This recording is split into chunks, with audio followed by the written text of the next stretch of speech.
So appreciate it, Jeremy. Thank you very much. Just had to trying something else. So I want to tell a little bit about myself. I'm a financial planner. Prior to being inside the financial world, I worked in a family business for quite a long time. We had a family business my grandfather purchased in the 50s. My father took over in the early 2000s, and eventually he sold. And so I decided that there was a point in time that I didn't want to be part of that family business anymore. I'll talk a little bit about why I left it, and I'll talk a little bit about why my father sold it and not to his family during the presentation. And hopefully you can learn some value from the stories that I have to share. But one of the main reasons that I went out of the family business is I really enjoyed the financial aspect of business versus working in the business.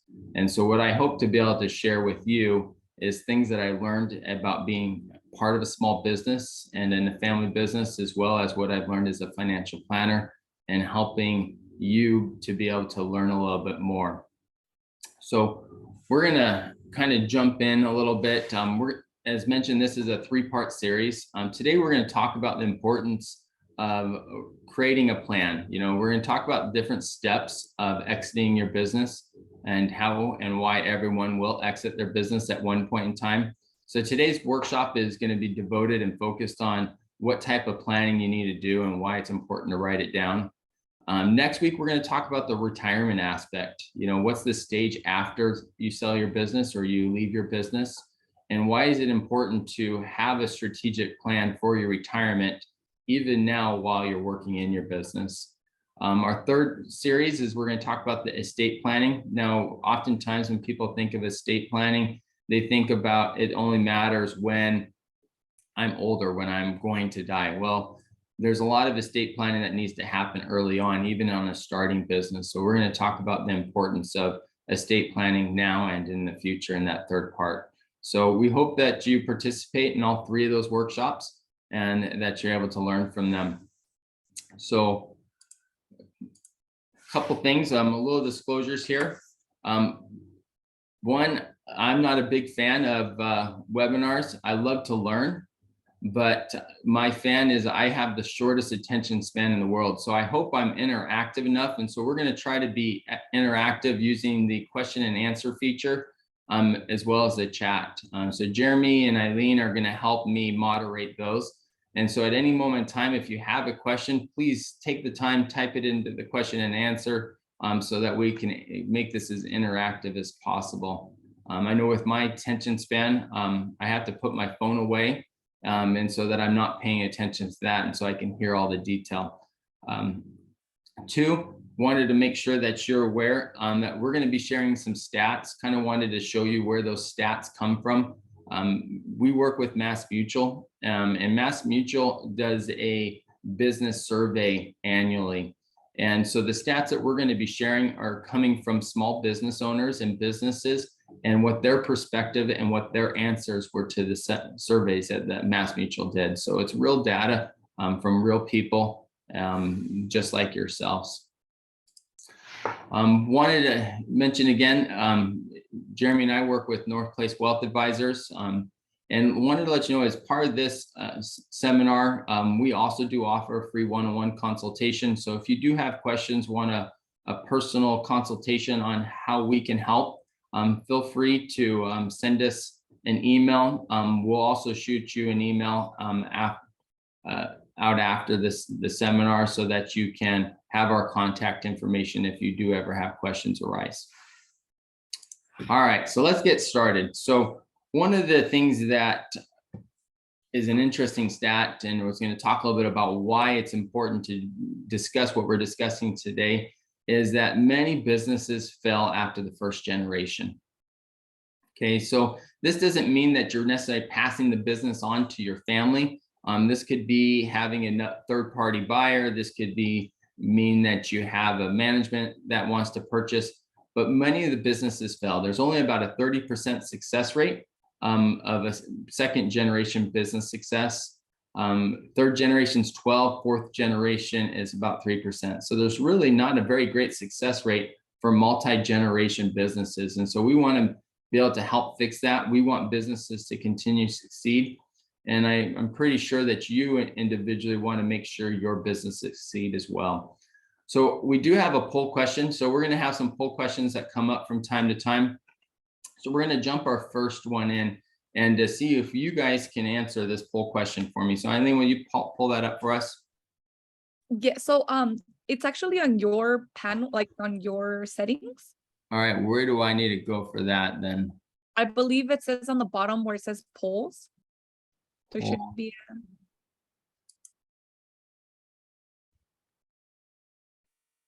I'm looking, I'm sorry. I do not see that. Oh, there it is. All right.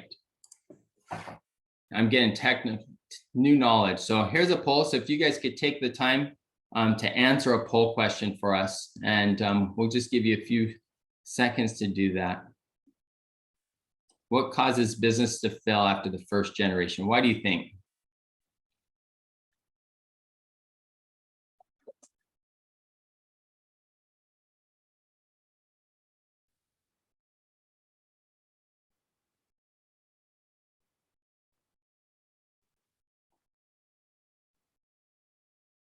All right. A few more that haven't answered it. If you haven't answered, we'll take the time before I pull it off. All right. So of the questions, we had family conflict, poor management, no written plan were our top answers. No one. So I'll go ahead and share those with you. So looking at it, number one is no written plan. I think that's excellent. We're going to be talking about the importance of that. We're going to talk a little bit about poor management. Definitely that can be an aspect, and family conflict. I've seen that. My father was one of three. He had a stepbrother and a half brother that were also business owners with him. So family conflict is definitely something that can get in the way. So we'll discuss each of those a little bit more, but most importantly, I think we're going to talk a little bit more about the importance of having a written plan.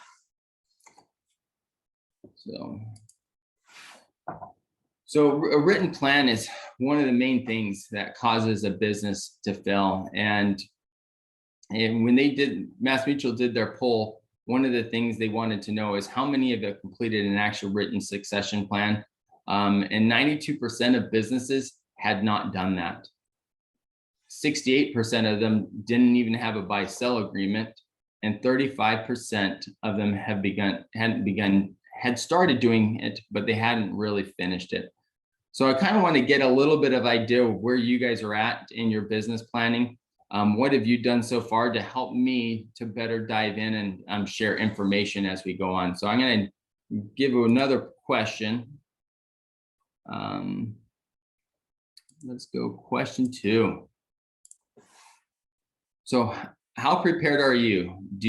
What have you done so far? Have you completed a written succession plan, buy-sell agreement, both, or neither?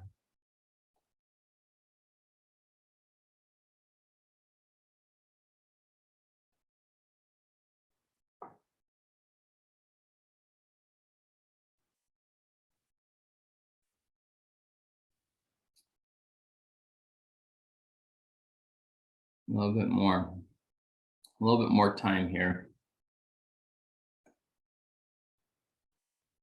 All right, I think we've got most everyone answered so far. So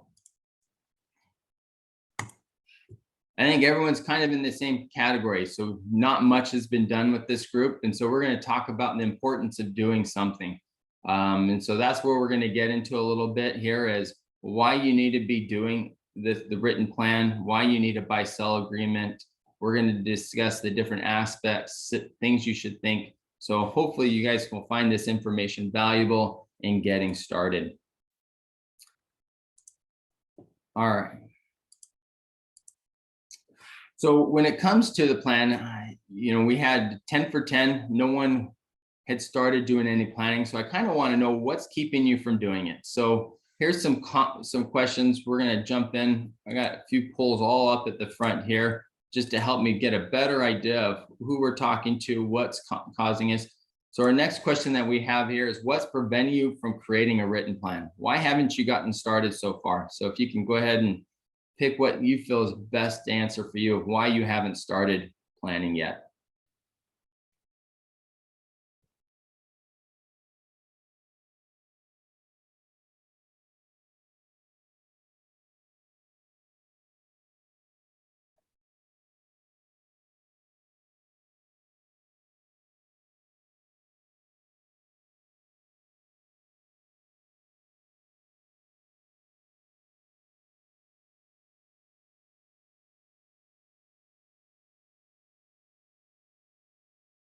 All right. Give it a little bit longer to get the last answers in there.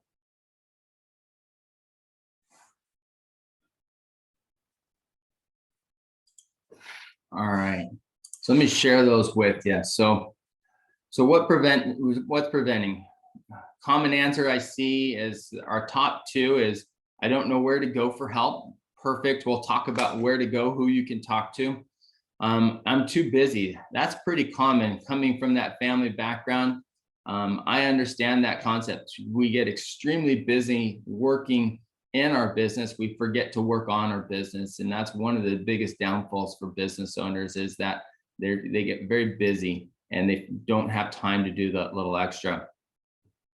Got a couple in there also that said that not important yet, and then they're uncomfortable. Definitely can be uncomfortable at times. So hopefully with what I have to share with you, I'll help you guys move a little bit more forward, and finding an easier way to get this started, and understanding who you can use to help you, especially for those that are busy, don't feel that they have the time to continue to move forward.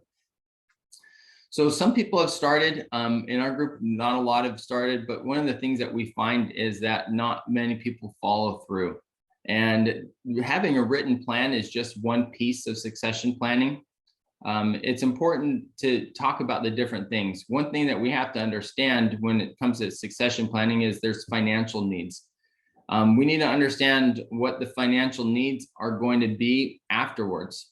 That's why in our next seminar, we're going to be talking about the retirement phase. We need to understand, what do we need to get out of our business so that we can retire, or is that offer really good enough? I talk to some business owners and they say, well, I got this fabulous offer. And I ask them, the question is, okay, it's a great offer. How many years of income is that? Well, it's 5 years of income is what it matched. And I says, well, that's wonderful. So when you use that 5 years of income, what are you going to do? So understanding financial needs is an extremely important thing that we're going to help you understand and help you be more prepared. Only 42% have talked to their family about it, or their or other internal partners. I'm going to share a story a little bit about, I have a business that I'm working with that they're ready to retire. They want to move out, but they just took too long to tell the internal person. They have a sales representative that they want to sell the business to. However, he's not financially ready to buy it. And so there's some problems there. Talk a little bit about valuation, importance of building a solid team, and having a timeline. So simple definition, what is succession planning?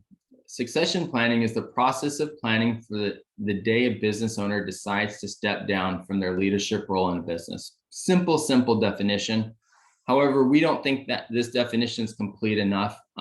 We believe that we need to include a couple other key points to it. So succession planning to us is a process of developing a written plan, having something specifically written down and completed for the day a business owner decides or is forced. So I want to, after this, in a few minutes, I want you to start thinking about this, is why may someone be forced to involuntarily leave their business? So we're going to ask you in just a second to put that in chat. So if you could tell us, why do you think someone might be forced or involuntary have to leave their business? If you could go ahead and pull that up in chat, that would be excellent. We'd love to hear what your thoughts are.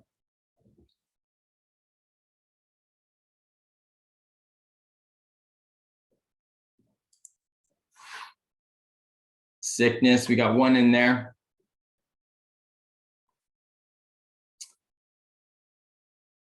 Death, moving. Any other thoughts? So I think you covered family conflict, sickness, yep,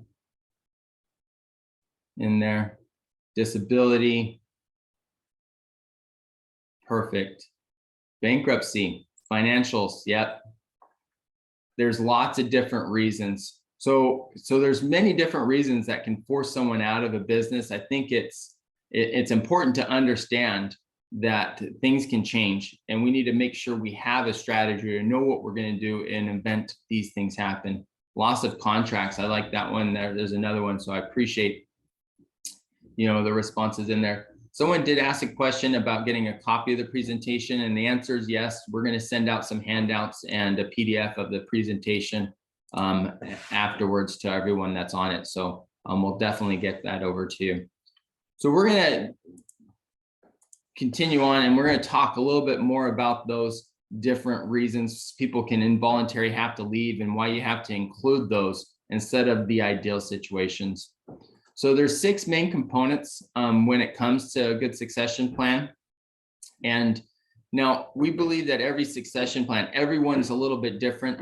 We probably don't have any of the same businesses here on line with us today. And so each of your plans are going to be very different. They're going to be personal. They're going to be your plans, but everyone needs to have some of the same things inside of their plans. One thing that you need to have is you need to have goals. What's important to you? What's your plan? What do you want to happen? 2, you need to identify who your successor is. Is your successor going to be a partner? Is it going to be someone in the business? Is it going to be a family member? Is it going to be a third party? We need to look at your ownership structure. Are you an S Corp? Are you a partnership? Are you a sole proprietor? What is your ownership? And how does that affect a buy sell, or how does that affect a succession plan? Management team. Are you the management team? If you're the management team and you're selling your business, it may not be very marketable knowing that you're leaving. And so you may need to work on developing a proper management team to be in place after you leave. Transfer. When is it time? You know, when do I want to pass this on to my family? Or when is it time for me to leave the business? Finances. What are some financial things that can cause some trouble? Someone mentioned loss of contracts, bankruptcy. What are some financial pieces? And when it's time for me to leave, do I sell it for enough? So each of these components need to be part of your written plan, and it need to be in your mind, and so that you're more prepared for all events that might happen. Now, for the rest of the webinar, we're going to talk about 5 key components to a good succession plan. We'll go into each of them a little bit more in detail. The first part that we're going to talk a little bit about is knowing our options. We want to make sure that people understand the different options that you have when it comes to succession planning. We're going to talk about getting evaluation and why you might need evaluation. 3, we're going to help you talk to you about preparing the right successor and why it's important. We're going to talk about having a written plan, getting it properly funded. And if you've heard that before and not sure what that means, we'll talk about what it means to fund a buy-sell agreement. And 5, we're going to talk about why things need to be updated. And we'll do a couple of case studies and share some details about, you know, what's happened to others and why we don't want that to happen to you. Now, I don't know if any of you feel that you'll never leave the business, but I guarantee that 100% of us are going to leave our business at one point in time. In Mass Mutual's survey that they did, 10% of them people said that they never leave the business, and 66% of people said they didn't really know what options they had to leave their business. So I'd love in the chat, if you guys can go ahead and in the chat, I'd like to kind of get a little feedback of how many years away do you plan to leave your business? So I'm planning on working 5 more years, or I plan to working 10, 15. How much more time do you plan on being in your business? I'd like to kind of know where everybody's at. Okay, got 2 to 5 years, 5 more years, 4. Okay, we have pretty short time frames, so this is good information. No plans yet. Okay. We got a forever in there. That's perfect. Months. Okay, so I'm extremely close. So we have a little bit of everyone. So we're going to talk a little bit about these things and what you need to be getting done. And so we can help you do a little bit more strategic planning. One of the key things I'm going to suggest for each of you is each of you need to be definitely in this phase of getting a written plan, getting something done right away, or at least working on it. 4 years isn't a very quick time, isn't a very long time. It's going to go by quick, and before you know it, it's going to be there. So I see that most people are in that 1 to 5 year range. Thank you. So there's going to be 6 ways for you guys to kind of exit your business. We're going to talk about each of these in a little bit more detail, and as well as we're going to discuss a little bit more about the pros and cons of each one. So private equity is basically going public, having your business listed on a stock exchange or having your business purchased by a company that is already listed on the stock exchange. So we'll discuss a little bit about the pros and cons of private equity. Employee stock ownership plans, or ESOPs is what they called. This is when your internal employees buy stock over time to become owners. Gifting. I'd like to gift it away to my family by the time I die. So this is something that's kind of slow. There's really no value that's given back to you. You slowly give your business away. I think some of the common ones are also selling outside to an outside buyer. I want to be able to sell it to someone. Someone's going to want to buy my business, and it's going to be marketable to where I can sell it. Internal. So internal could be management. It could be family. Someone's going to buy me out of my contract. And so the management style is something that's probably a little bit more common, as well as that outside buyer. Liquidation is kind of that failure one. Unfortunately, it's, hey, my business isn't marketable to sell as a whole, but I own a lot of product and I'm going to sell my assets and my products. Oftentimes that liquidation is used when people are kind of more forced out of the business. So let's talk a little bit about some of the pros and cons of each one of these. Private equity, we'd all love for our business to get to this size. Several do. And so if your business is going to get to this size, that's excellent. So kind of the pros of this is that typically it's going to bring a tremendous amount of cash to you. One of the cons of this is you give up control. I had a business I was working with that ended up being purchased by Cox Communications. And so they didn't necessarily go private equity, but they were purchased by a private equity company. Now, the problem with this is an outside firm. And so they required him to continue to work in the business for a period of time. And he no longer wanted, he didn't want to continue with that relationship very long, because he went from being an owner to being an employee. Now, there's many benefits of being an owner. There's also a lot of stresses that come with being an owner. One of the disadvantages of being an employee is having someone else telling you what to do. And so this was very hard for him when he was now told how many hours he needed to work. He had different quotas that he had to reach that he didn't set, someone else was setting for him. So that was a very difficult thing for him, and with this private equity change. Pro, he made a tremendous amount of cash. It was very successful in the sell. The con is he didn't necessarily like the continuation of the structure of him staying in the business. Employee stock ownership plans. This is rarely used plan. There's only about 6,700 of these plans that are in force right now. There's some tax advantages that can be developed by having a stock ownership plan. However, one of the problems with is they can be very expensive to set up, meaning that you have to work with a third party to design, write, and monitor it. So there's some expensive costs within a stock ownership plan.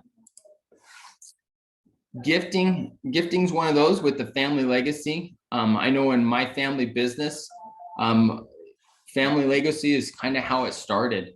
My grandfather purchased our business in the 50s, and he had a second marriage, and with that second marriage, he decided that there was 3 children that were going to receive that business. And so they were gifted that on his death. So he did stay in the business in some point until the day he did pass away.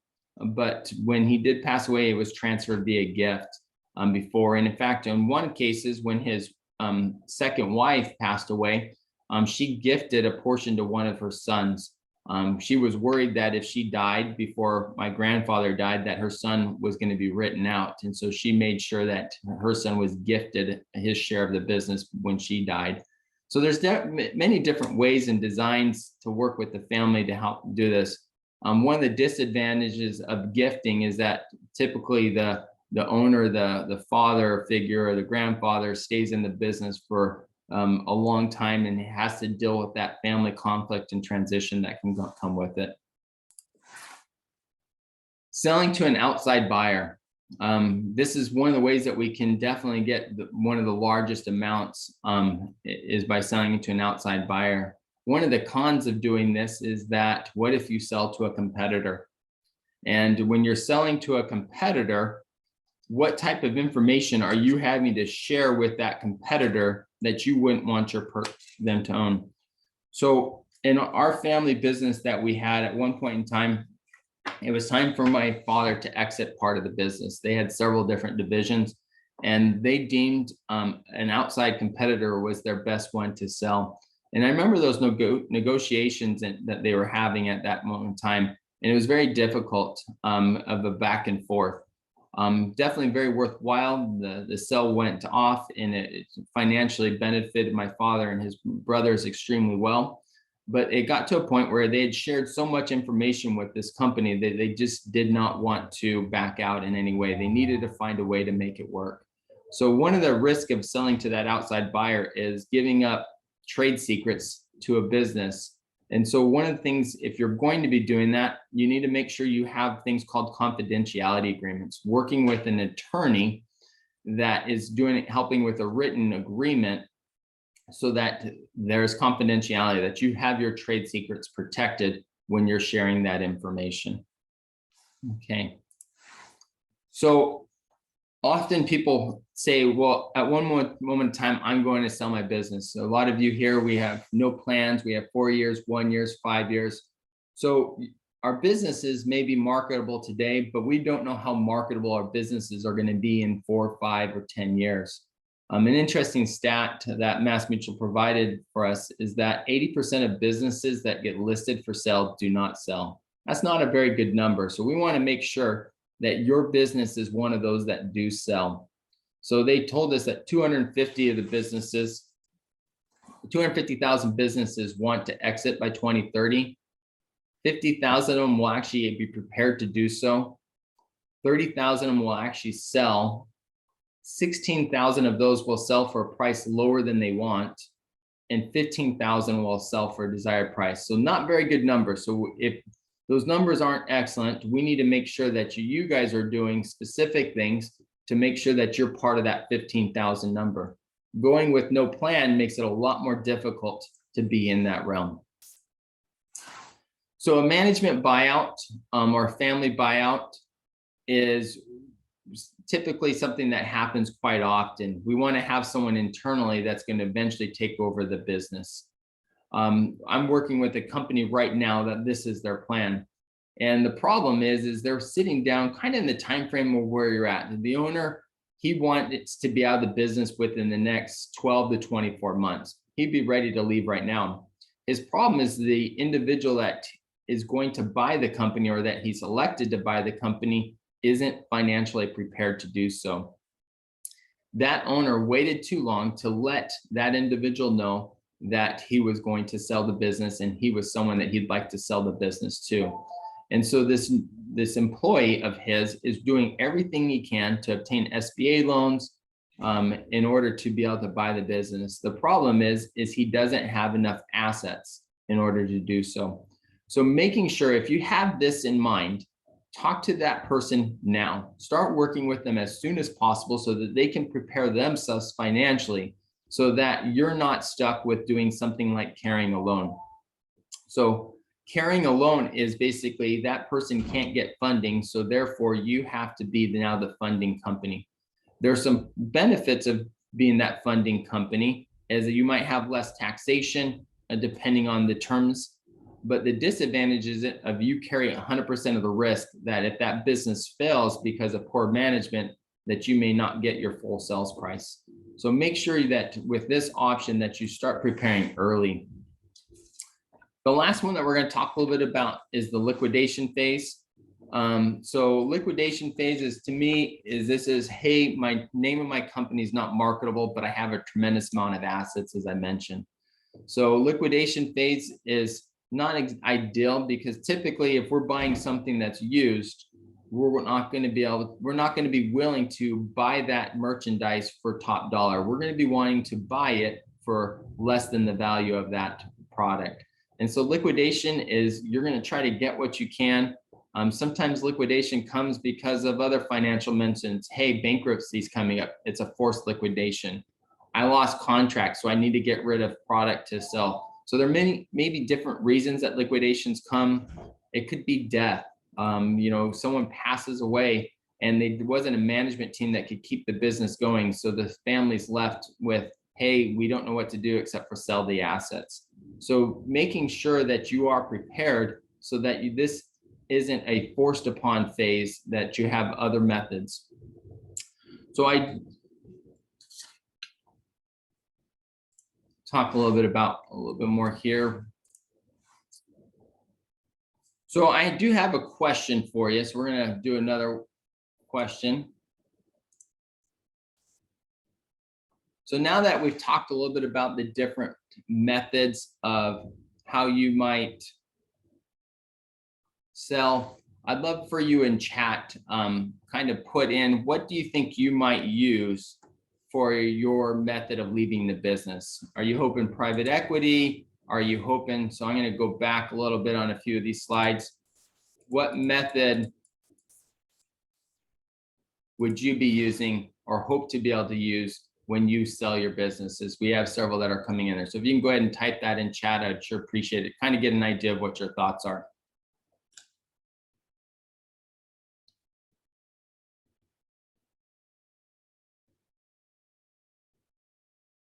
Okay, we got outside buyer or gift.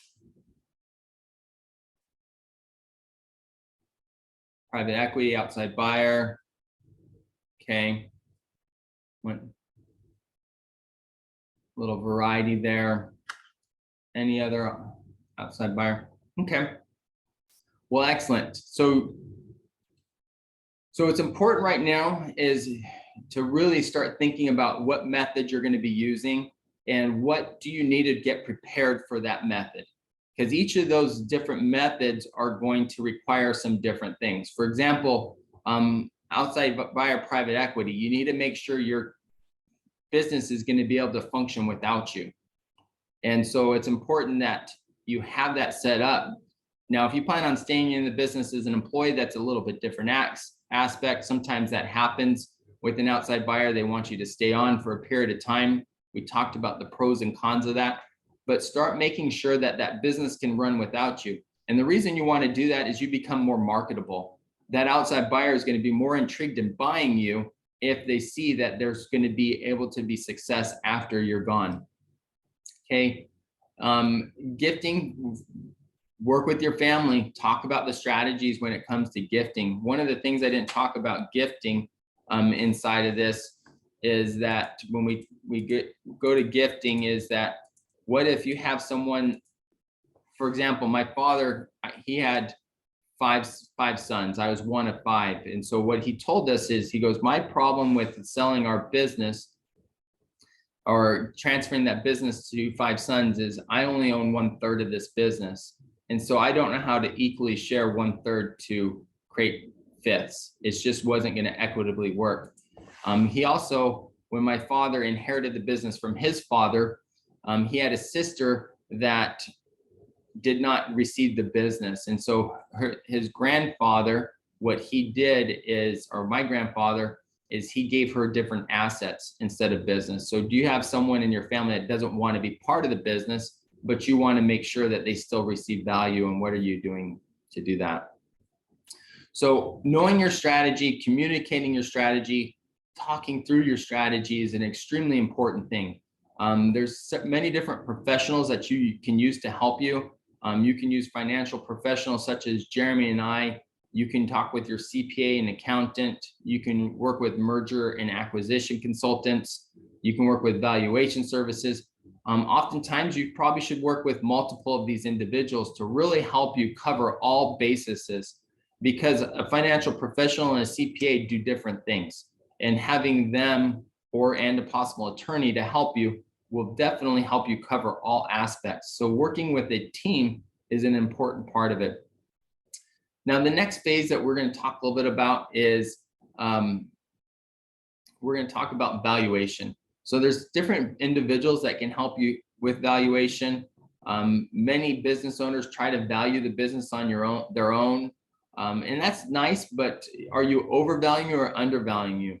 Mass Mutual found that 59% actually over or undervalue the business. It just wasn't accurate enough. And so the different professionals that can help you with these valuations are the ones that I mentioned before: the financial professionals, the CPA, merger and acquisition consultant, valuation services. If you were to get a valuation for your business, my question is, who would you use? So I'm going to launch a poll question for you. If you could go ahead and answer that, is who would you want to use to help you value your business?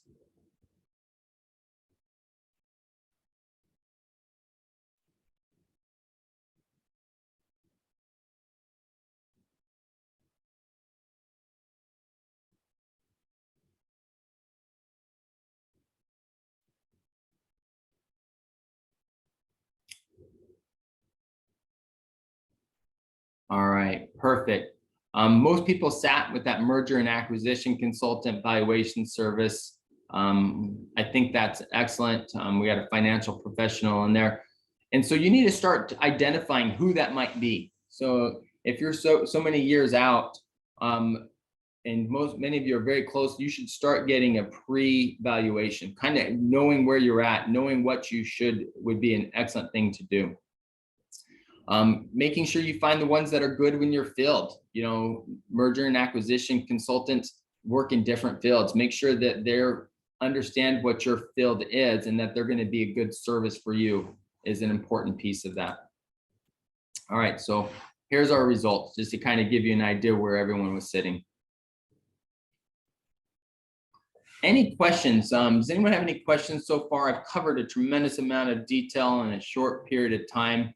Any questions before I continue to move on? You can go ahead and type those in chat or in the question area, whatever is easiest for you.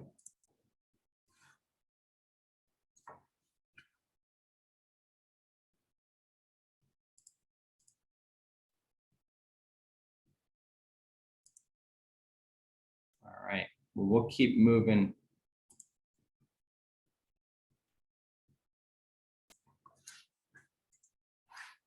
All right, so valuation. Why might someone need or want a valuation? All right, good question. So, valuation here is, should you get valuation even though you're not ready for 5 years, and a formula for valuation. So I'm going to kind of answer those questions a little bit here. This slide's an excellent one that fits into there. The formula for valuation is a difficult thing because industries have different formulas. And so it's not every industry is treated equal.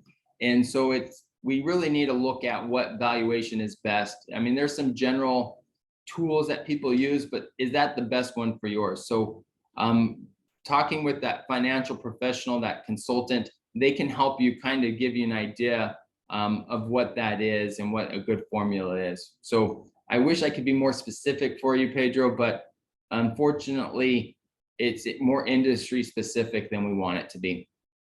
So the next question is if I'm not ready for 5 years, why should I do it? So here's some reasons why people should get a valuation. One is they want to know where the business's success is. They want to know what the market value is. One of the main reasons that if you're 5 years out that I think you should get a valuation is you want to know, is your business going to be of high enough value for you to be able to move on to the next phase of your life. Now, that next phase of your life may be a new business, it may be retirement. But if you don't know what the value of your business is how do you know that you can leave it in 5 years? So to me, that's one of the most important reasons of why you should get that valuation. You maybe maybe you do a simpler valuation now, and when it's time to sell, you get a more expensive valuation. That might be something that you can do, but it's important for habit. Another reason that you might want a valuation is buy-sell agreements. I'm not sure if you guys are sole proprietors or partners. Does any of you guys have partners on this? If once you in chat, let me know. Are you guys sole proprietors or partnerships? How many of you guys have partners in the business? Okay, singles.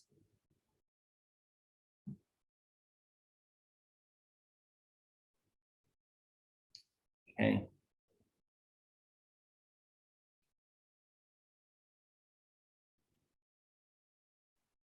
Okay. It looks like most of you have no partners, which is good. A buy-sell agreement, to me, it's gonna be a little bit different with no partners and sole proprietor. It may be more along the lines of making sure your family's aware of what to do. So evaluation can help with your family understand what it's worth, because they may not know. And if you're not there, it would be good for them to understand what the value is, because they're going to be all on their own. And we don't want them to not be able to get the value that you've worked hard to earn. And so that will be one of those additional reasons of why to get it earlier versus right when you're ready to retire. Okay. Asking price, I think a lot of those other ones, it's really important for you just to kind of understand that next aspect of your life. We've worked so hard in our business. We've made our business worth a value. We want to make sure that value is the best value. Is there something that I can change in the business to increase the value? If I do something in the business in the next several years, will that decrease the value of my business? So understanding where your value is right now and what you can do to make it more valuable is extremely important. Other reasons to get valuation is estate planning. We'll talk about tax burdens that could come in estate planning in our third seminar. We'll also talk about equalizing your estate. Many of you don't have partners. I don't know how many children you have or a spouse in that situation, but we'll talk about how you can equalize an estate if that's something that's necessary in the next few seminars. Hey, John, to answer that question too, I had a client that was about 7 years away from retiring, and he did a valuation for his business, which was enlightening. He thought his business would be worth close to $2 million, but the way that he had been accounting and tracking and measuring his expenses was really difficult for the valuation firm to follow. And so they basically gave him a valuation of about $500,000 or $600,000, which was significantly less than what he thought it was worth. And what they told him was, here's the way you need to report all of your expenses, all of your tracking of finances, etc., to get a real, true, better value on your business. And so it set him up to figure out, okay, going forward every single year, I have to track things differently. I have to account for things differently because he had a bunch of personal expenses that he was paying for out of the business. And so the valuation company had to pull those out. And so it was a real eye opener for him.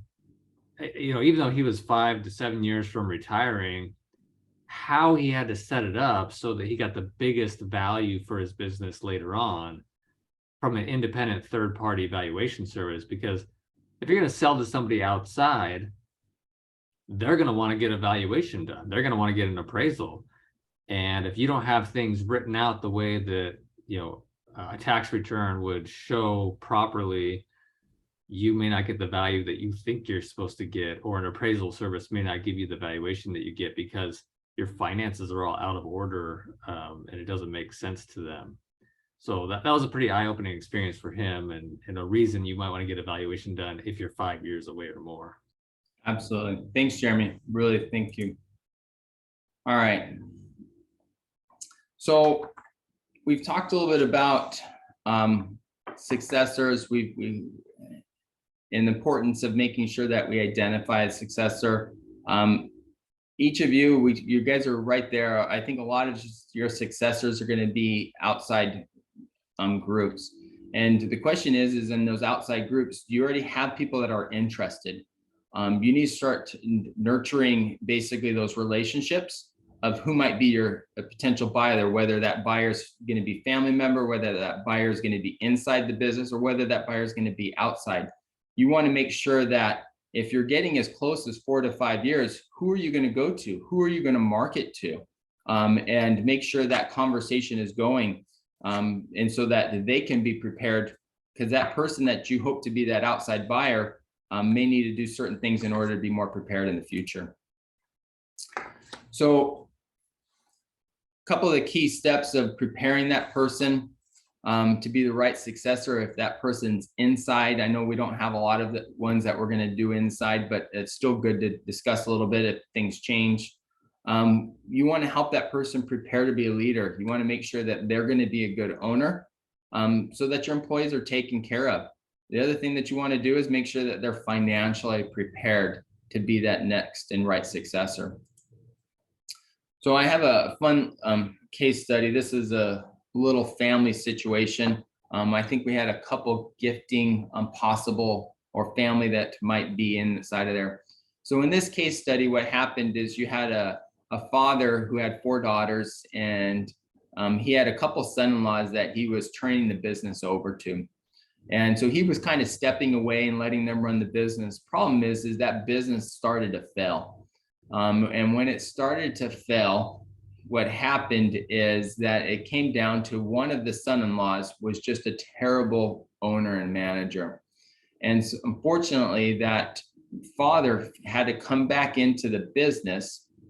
And when he had to come back into the business, he had to remove that one son-in-law and create tremendous conflict. And so the business transfer totally changed. Unfortunately, that daughter and that son-in-law got pushed out, and there's a tremendous amount of family conflict in there. So why am I sharing this story? The reason I'm sharing this story is that really think about who you're transferring that business to, whether it's an outside person. Are they going to be a good buyer? Are they going to take care of your employees? Are they going to run the business well? For those that are dealing with gifting, this is extremely important that you really make sure that person that you're gifting to is ready. And are they going to be the best person? Or do they need to understand, hey, you're not good at this, so you need to hire someone else? So that person may be really good at sales, so they need to make sure they have a good CFO. In our family business that we had, in the situation that we had, my father was a tremendous entrepreneur, very excellent at growing the business. He was really good at spending money and had great vision. The problem is he often was too good at spending money, and so he had to have a second person that was his controller, telling him when he could and could not spend. So it's important to make sure that you help them understand what their strengths are and what their weaknesses are, so that they can be most successful.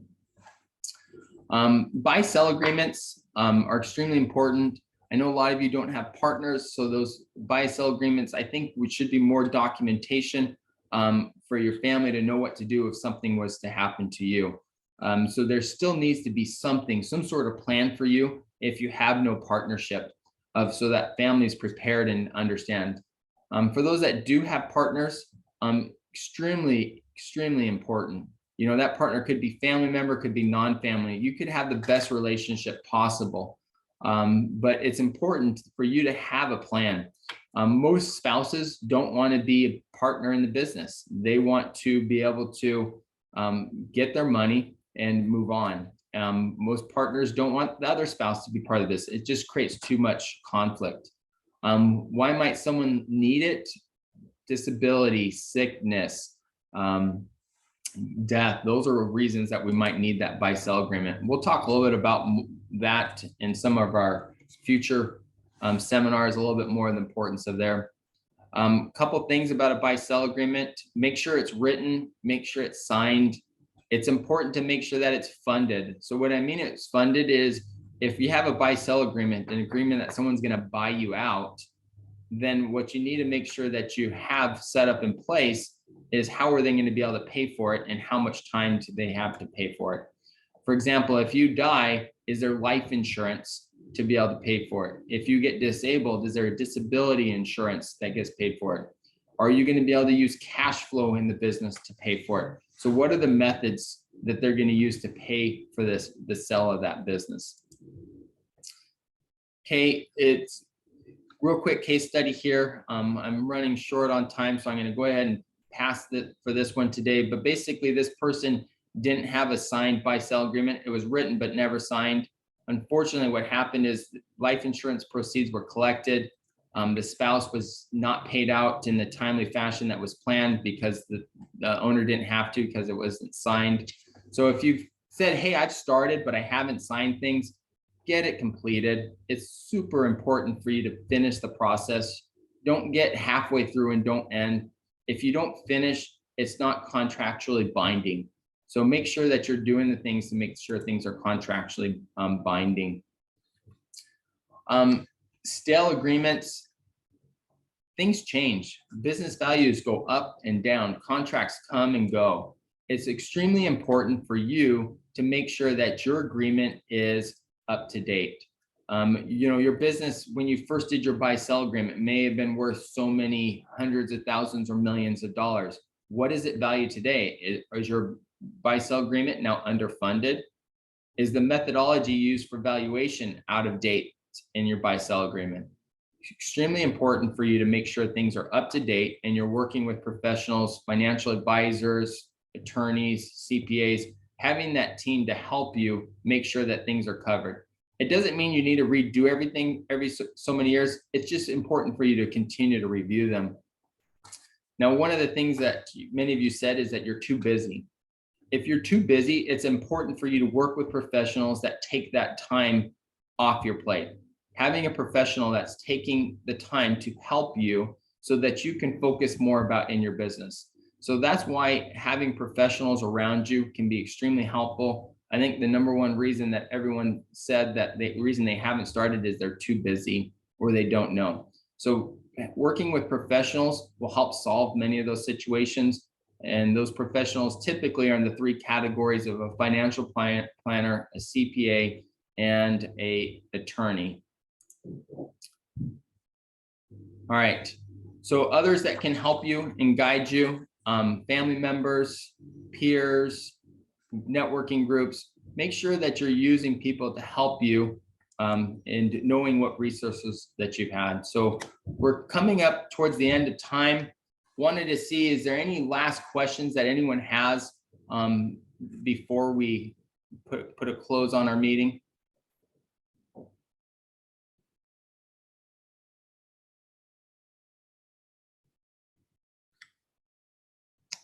All right, I don't see any questions right now. If they come up, that's excellent.